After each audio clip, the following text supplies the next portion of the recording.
اللہ رب العزت قرآن مجید فرقان حمید میں ارشاد فرماتا ہے، یا ایھا الذین آمنوا اذکروا اللہ ذکرا کثیرا وسبحوہ بکرۃ واصیلا۔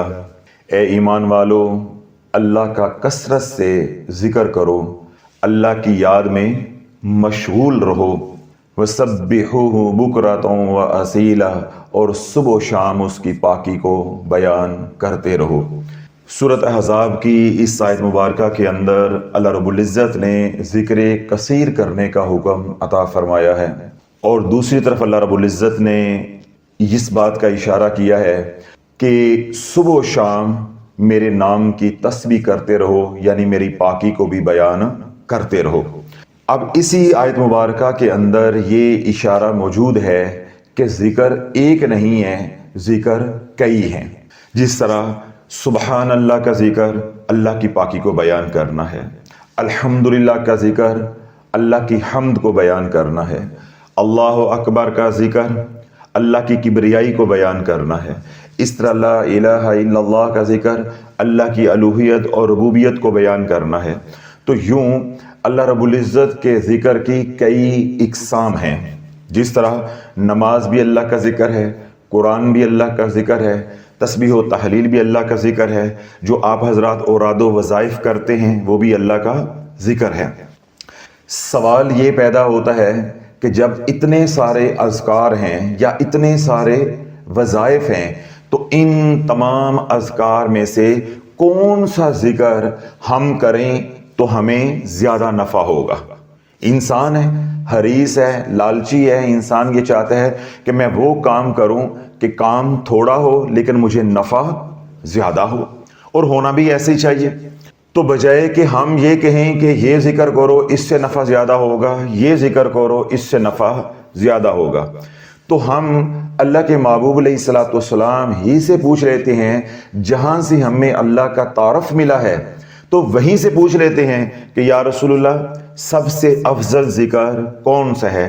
ذکر اللہ اکبر بھی ہے، ذکر الحمدللہ بھی ہے، ذکر سبحان اللہ بھی ہے، ذکر لا الہ الا اللہ بھی ہے، اس طرح دیگر اذکار بھی ہیں، جس طرح اسماء الحسنی ہیں۔ تو یا رسول اللہ ہم کون سا ذکر کریں کہ ہمیں نفع زیادہ ہوگا، یعنی ہمارا رب جو ہے ہمارے اس ذکر سے زیادہ خوش ہوگا، راضی ہوگا؟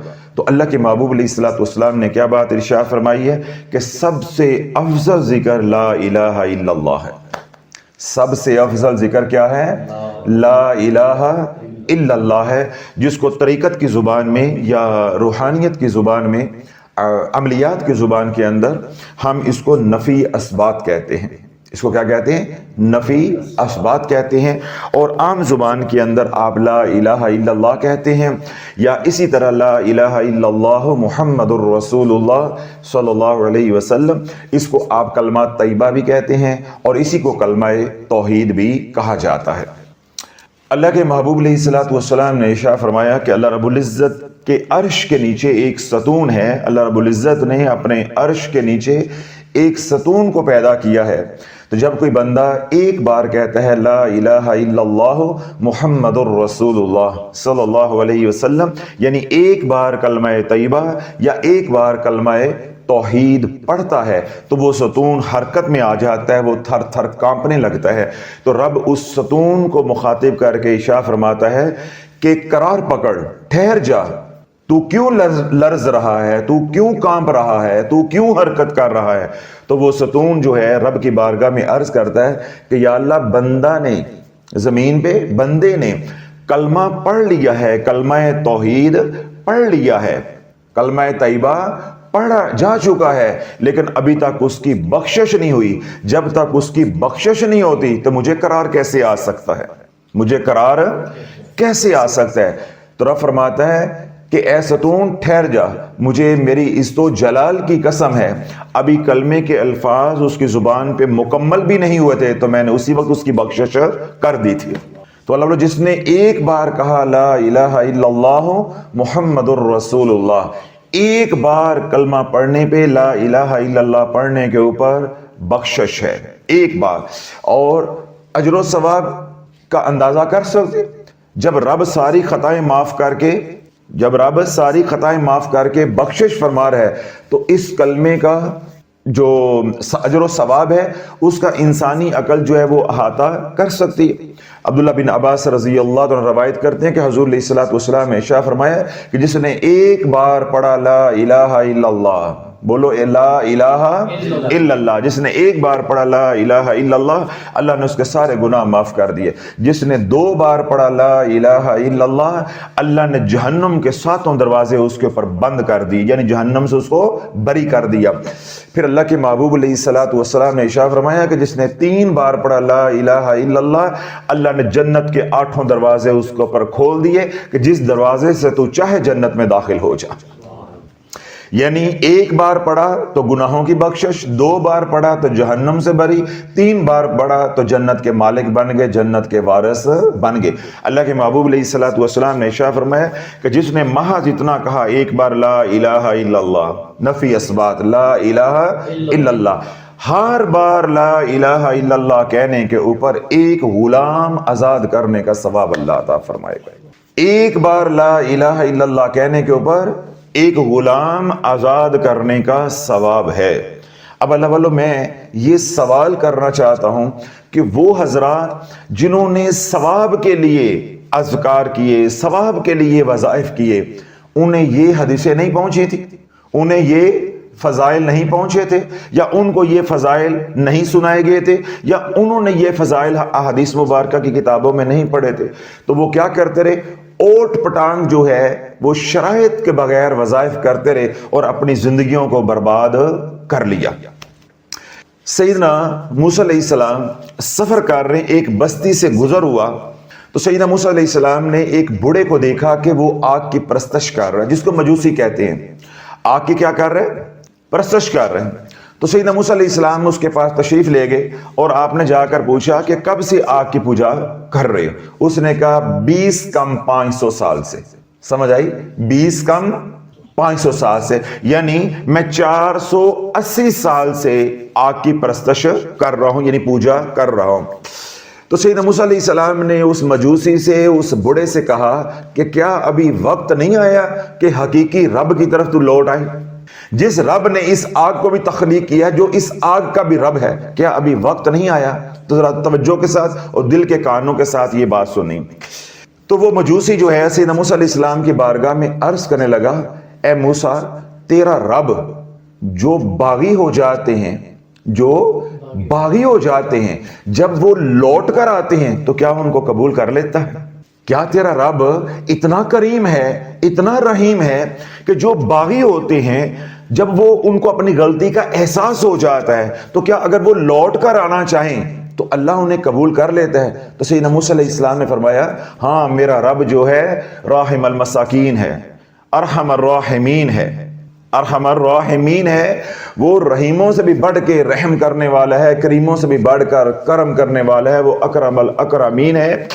تو آج ابھی اور اسی وقت شرک سے توبہ کر لے، اللہ کی طرف لوٹ آ، اللہ تیرے گناہوں کے بھی معاف کر دے گا اور اللہ تجھے اپنی بارگاہ میں بھی قبول کر لے گا۔ وہ تو ایسا رحیم ہے، ایسا کریم ہے۔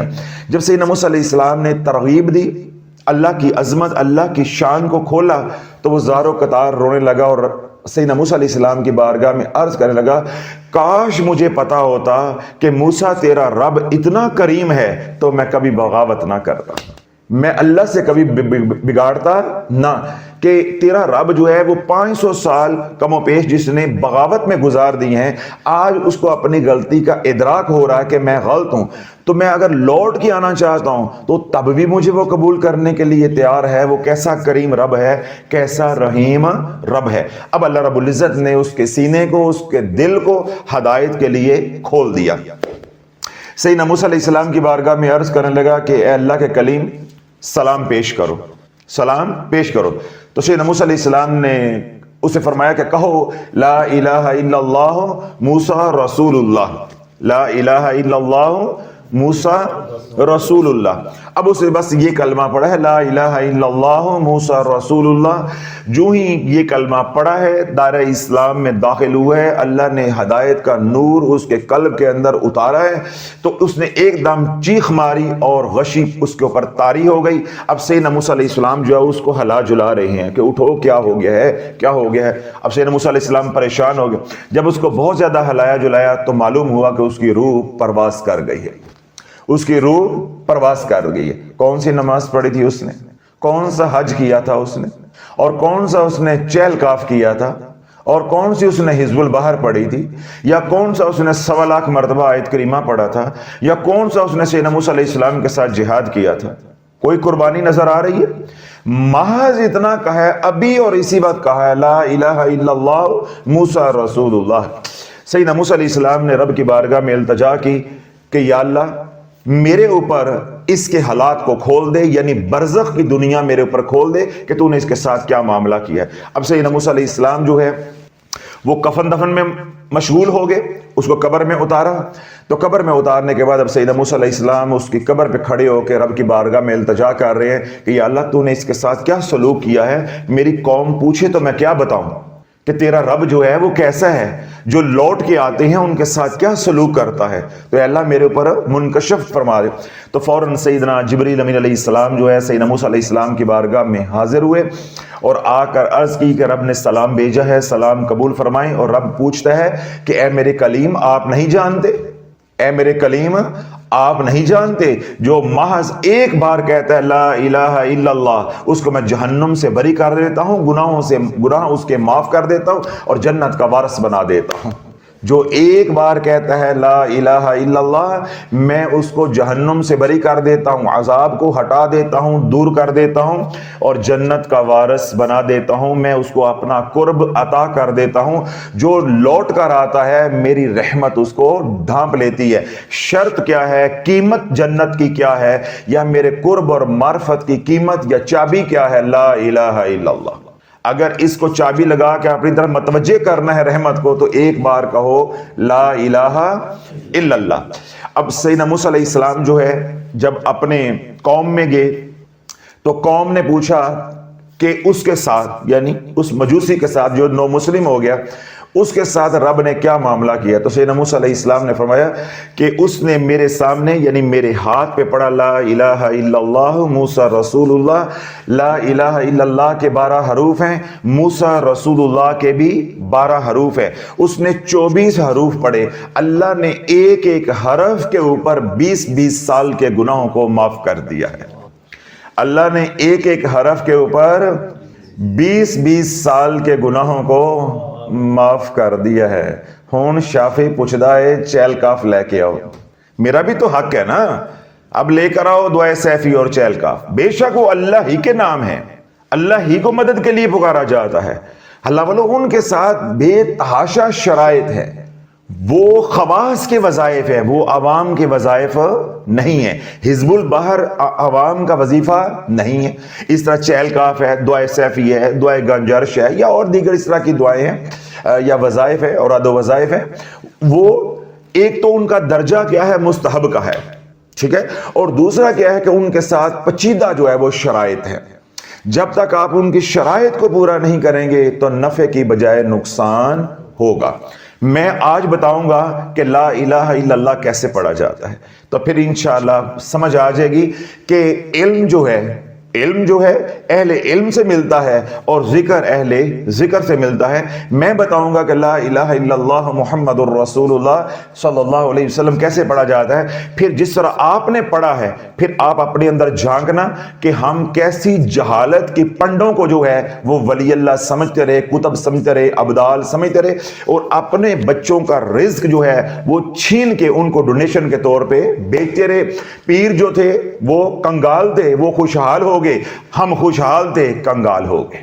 غلطی کہاں ہوئی؟ پڑھا لا الہ الا اللہ ہی ہے لیکن پڑھنے کا طریقہ نہیں آیا. غلطی کہاں ہوئی؟ اللہ کہاں سے ملا ہے؟